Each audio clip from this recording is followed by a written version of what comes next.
Blackwater, tomo 3, La casa. Capítulo 2.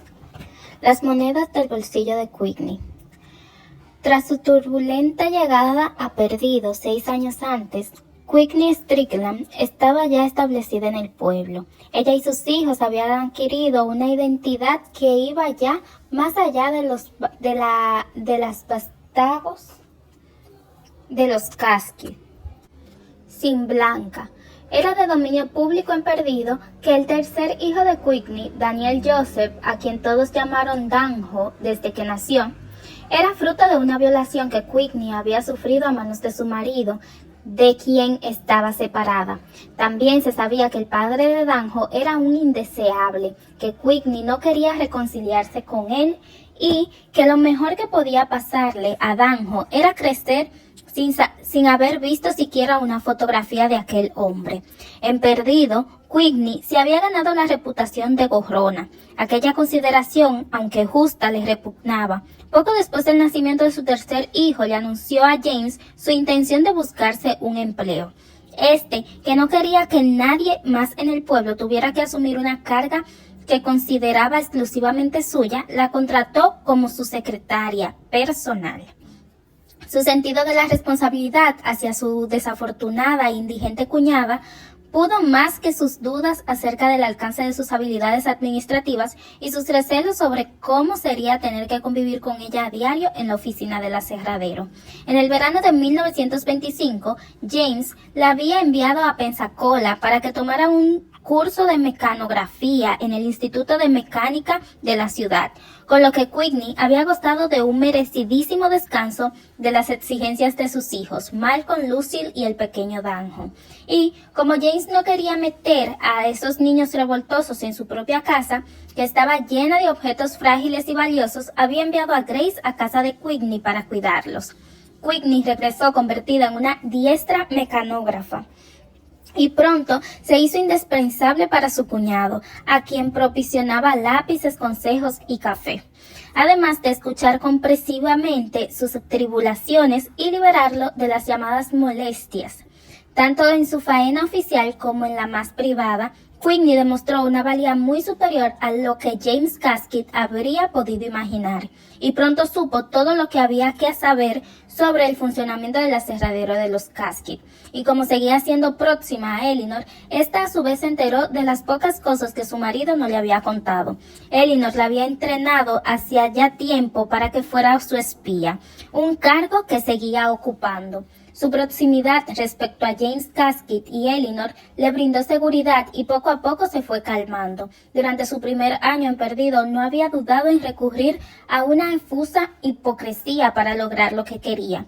Había elogiado las piezas de cristal de James, se había hecho eco de las críticas de Elinor hacia la construcción del dique y había sentido vigorosamente ante la lista de degravios de los que Mary Love creía haber sido objeto, pero pronto se dio cuenta de que los Caskett la habían calado, de modo que ahora consideraba atentamente sus propios sentimientos sobre cualquier asunto y los expresaba siempre con gran cautela. En su caso, la honestidad resultó ser con mucho su mejor aliada, aunque Quickney empleaba ahora la veracidad, tal como en su momento se había servido de la hipocresía, como un medio para alcanzar un fin, y no como un fin en sí misma. Pero aunque en apariencia había logrado vencer su principal batalla, afortunadamente Carl Strickland seguía ausente en su vida. A Quickney no le faltaban problemas. Solía tener que ver con sus hijos y orbitaban en torno a Malcolm, el mayor. Ya tenía 10 años, cursaba cuarto y era dado a todo tipo de travesuras. Rompía ventanas de las casas abandonadas, se embolsaba pequeños objetos en Ben Franklin e iban a nadar a la parte alta del Perdido, donde corría cierto riesgo de verse arrastrado hasta la confluencia y ahogarse. Tiraba arena a través de las rejas de la cocina de la señora Elinor para molestar a Sadie. Había derribado las plantas que su profesora tenía en el afeizar de la ventana, solo por el placer de oír cómo las macetas estallaban contra la acera. Tiraba patadas a las niñas, Robaba las canicas de sus amigos, era ruidoso y estridente, insultaba a todos los niños negros que se cruzaban por su camino y seguía aprovechando cualquier oportunidad para golpear a sus hermanos en el estómago.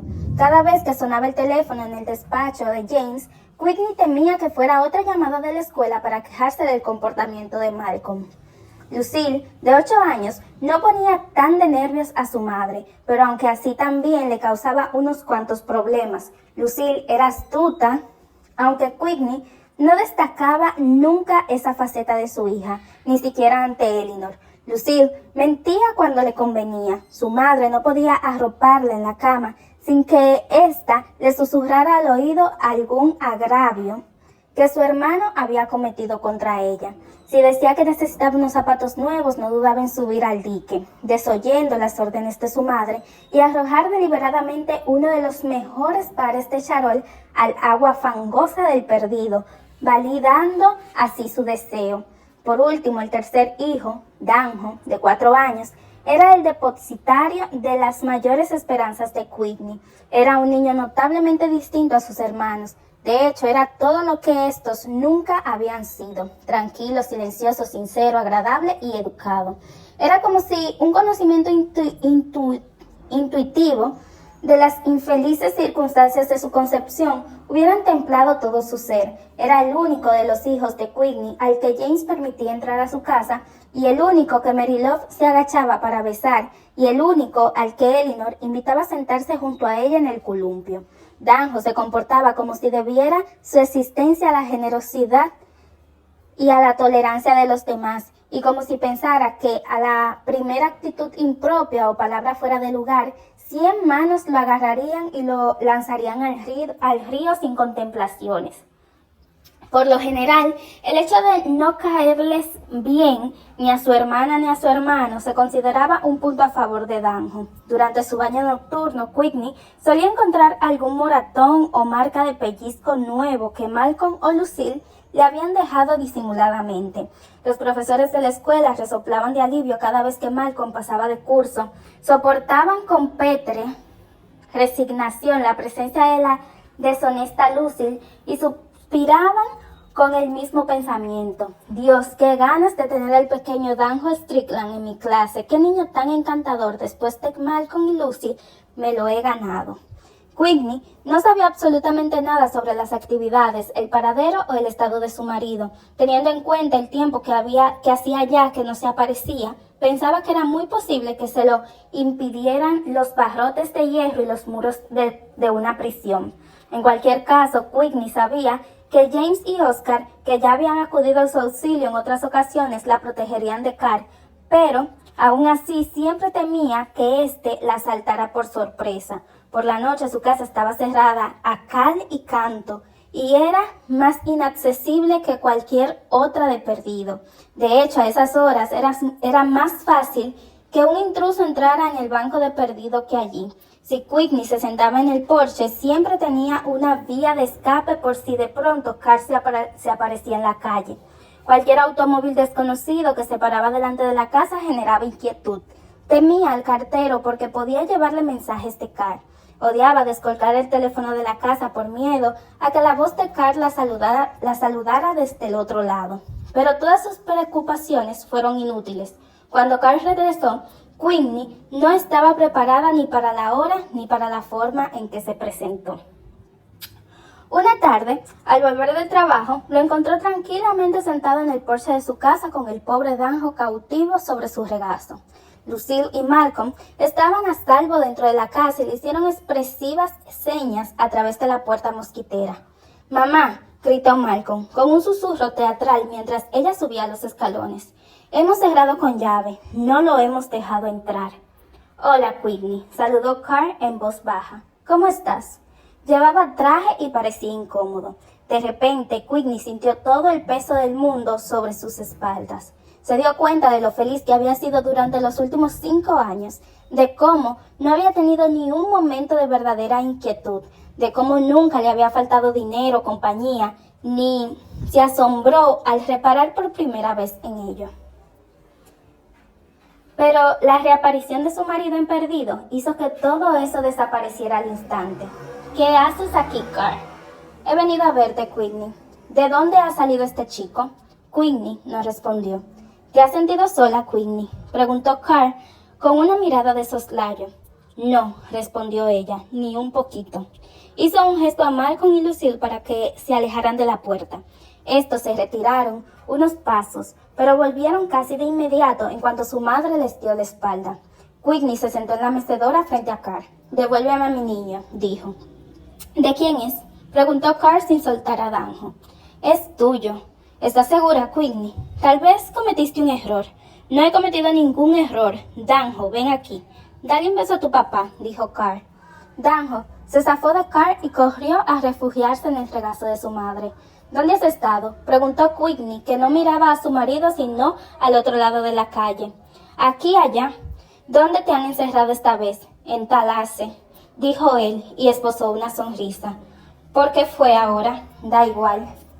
Quickney se quedó un momento en silencio y finalmente dijo: «Carl, quiero que te vayas. Malcolm, Lucille, Danjo y yo no te necesitamos y no te queremos». «No puedo abandonar a mi familia, Quickney. ¿Por qué clase de hombre me tomas?». «No tengo ninguna intención de discutir», dijo Quickney con la voz impregnada por el cansancio y la desesperación. «Solo quiero que te vayas de este pueblo y que no vuelvas nunca más». «Oh, Quickney, no puedes deshacerte de mí. Soy tu marido, tengo derechos legales y mis hijos están aquí y me necesitan.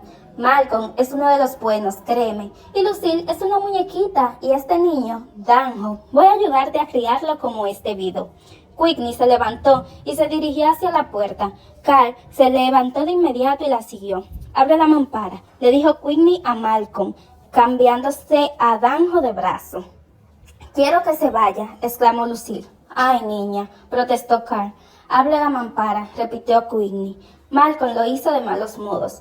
Quickney se deslizó dentro y Carl la siguió. «¿Traes una bolsa?», preguntó Quickney. «En el porche, Quickney. ¿No la has visto?». «Sí, la he visto». Rebuscó en su bolso y sacó $5. «Ve y llévala a Osceola». Carl le arrebató los $5. «Voy a sacarle partido a esto, pero ya te digo que no lo voy a desperdiciar en un hotel. Me quedaré aquí». «No», dijo Quickney. «Sí», insistió él, que la cogió del brazo y se la apretó con fuerza. Quickney estiró el cuello de dolor, pero no dijo nada. Carl se guardó los $5 en su bolsillo y soltó el brazo de su mujer. «Quickney, me muero de sed», dejó caer con voz ligera y locuaz. «¿Crees que podrías prepararme un té helado?». Carl se sentó en el sofá y les hizo un gesto a sus hijos para que se acercaran. Quickney miró a su marido, pero no había ningún mensaje inteligible en su mirada. Entonces se metió en la cocina y llamó a su hija. «Lucille, ven a echarme una mano». Mientras Malcolm y Danjo se sentaban incómodos a ambos lados de su padre y respondían sus preguntas, Quickney en la cocina le susurraba a su hija: «Sal por la parte de atrás, ve corriendo a la casa de Elinor y dile que tu padre ha vuelto. Ella sabrá qué hacer». Lucille se marchó enseguida y dejó que la puerta trasera se cerrara de golpe tras ella. Un momento después, Carl abrió la puerta de la cocina de un empujón. «Mi niña va a alguna parte. La he enviado a decirle a los Casquets que has vuelto, para que vengan a saludarme y a decirme lo contento que están de verme otra vez en Perdido». «No», dijo Quickney, «para que te saquen del pueblo sujeto a una viga, atado a los lomos de una mula, flotando río abajo sobre un tronco». «Me sacaron una vez, cariño, pero porque no fui inteligente. En la cárcel de Tallahassee. Aprendí algunas cosas y ahora soy más listo. Soy tu legítimo esposo, Quickney, y voy a quedarme y ayudarte a criar a mis preciosos hijos. He enviado a Malcolm al porche y va a traer mi bolsa. Los Casquets no van a poder hacer nada. He venido para quedarme, Quickney». Miro alrededor. ¿Y qué veo?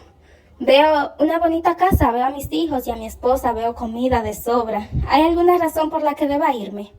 Quickney no respondió. Le dio un vaso de té helado, salió de la cocina y volvió al salón. Danjo estaba sentado en el sofá llorando en voz baja. Pero deshacerse del marido de Quickney no iba a ser tan fácil. Oscar fue a hablar con Carl y este le dijo: «¿Quién va a echarme del pueblo? ¿Dónde está su pistola? ¿Me va a disparar? ¿Dónde está su agente de la ley? ¿Me va a arrestar por visitar a mi mujer? ¿Me va a meter a la cárcel por hacer votar a mi hijo sobre las rodillas? La primera vez que Carl Strickland se había presentado en Perdido, el sheriff Audrey Weekes y había ayudado a Oscar a echarlo del pueblo. Pero Audrey ya había muerto y su lugar lo ocupaba Charlie Key. Charlie, el sheriff joven de Perdido, era un hombre impulsivo y susceptible, especialmente reacio a hacer favores o a que se los hicieran a él. En general, la gente del pueblo pensaba que tarde o temprano vería la luz y entonces sería posible volver a hacer las cosas con la facilidad y la agilidad que había caracterizado la administración de su predecesor. Pero en esta ocasión, cuando Oscar fue a verlo, el sheriff Key no le hizo caso. Señor Key, dijo Oscar, necesito que me ayude con el marido de Quickney Strickland. No es trigo limpio y hay que echarlo del pueblo. ¿Qué ha hecho? La está molestando. ¿Cómo la está molestando, señor Caskey? Quiere mudarse a vivir con ella. ¿No están casados? Sí, lo están. Entonces, ¿dónde está el problema? Un marido y una mujer deben estar juntos. Es lo que siempre he oído. James y yo queremos que se vaya. Hace infeliz a Quickney y esta nos importa mucho, señor Key. Conozco a Quickney Strickland, respondió el sheriff, y lo que sé de ella me gusta. No he conocido a su marido. ¿Dónde ha estado? En la cárcel de Florida, susurró Oscar. No se trata de un hecho de dominio público en Perdido, y el secretismo de Oscar era una súplica para que el sheriff no divulgara aquella información. ¿Por qué? No lo sé, seguramente por cualquier cosa que pueda imaginarse. Está libre y limpio, eso dice. Entonces no puedo hacer nada. Está haciendo muy infeliz a Quickney, señor Key. Hay muchos matrimonios infelices. No puedo andar interponiéndome entre un marido y su mujer. Pero le diré lo que voy a hacer. Llamaré a Telas y me aseguraré de que no se haya escapado. Si se ha escapado de la cárcel, entonces iré tras él. Pero en lo caso contrario, no hay nada que pueda hacer, señor Caskey.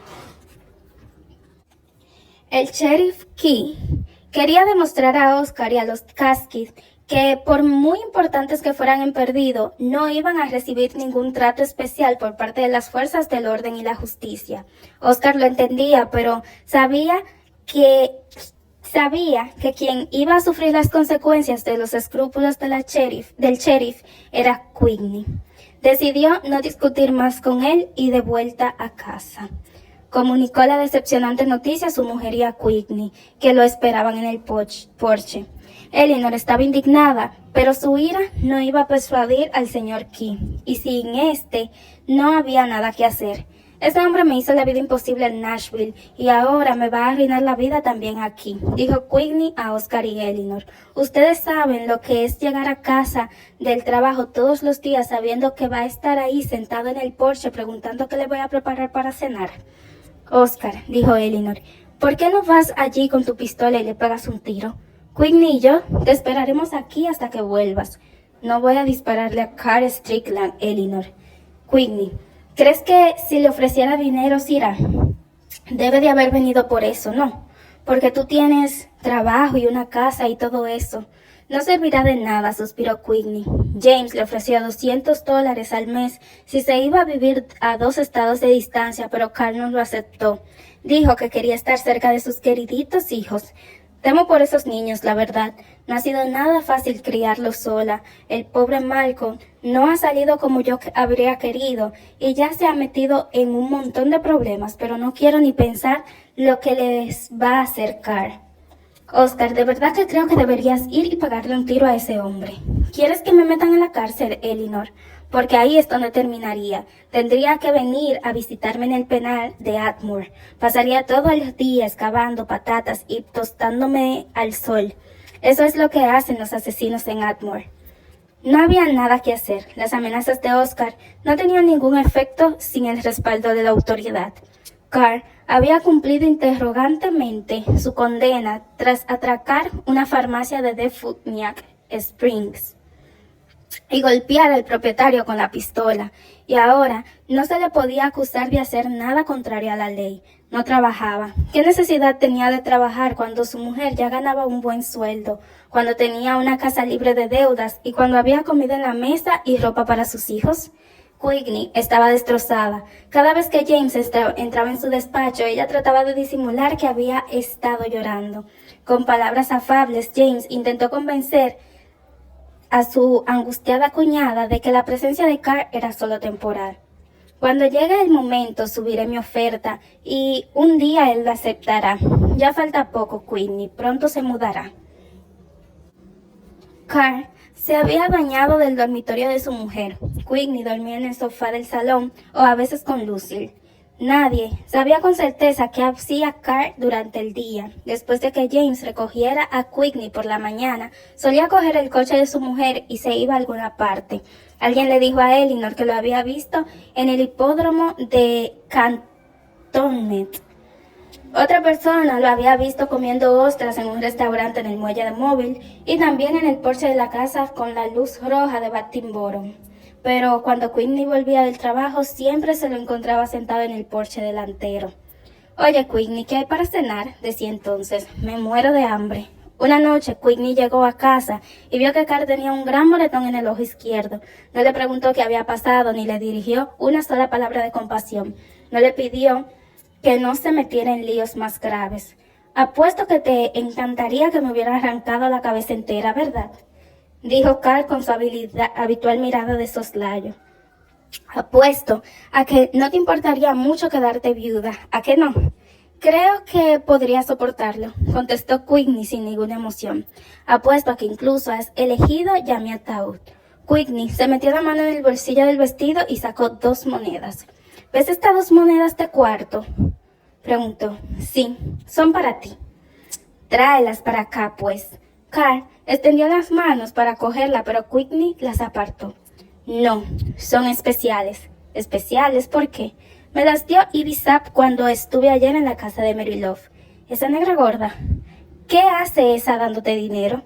«Me dijo que las había reservado especialmente para mí», prosiguió Quigley con una sonrisa muy poco habitual en ella desde que Carl había vuelto al pueblo. «Me dijo que las guardara para el barquero». «¿Qué barquero?». «Ivy me dijo que las llevaras siempre conmigo. Así cuando estés fiambre, tendré 2 monedas de plata para cubrirte los ojos. Y de paso servirán para comprar tu billete al infierno». A Carl se le borró la sonrisa de un plumazo. Alargó la mano para coger las monedas, pero no fue lo bastante rápido y Quigley las dejó caer de nuevo, con un tintineo metálico en el bolsillo.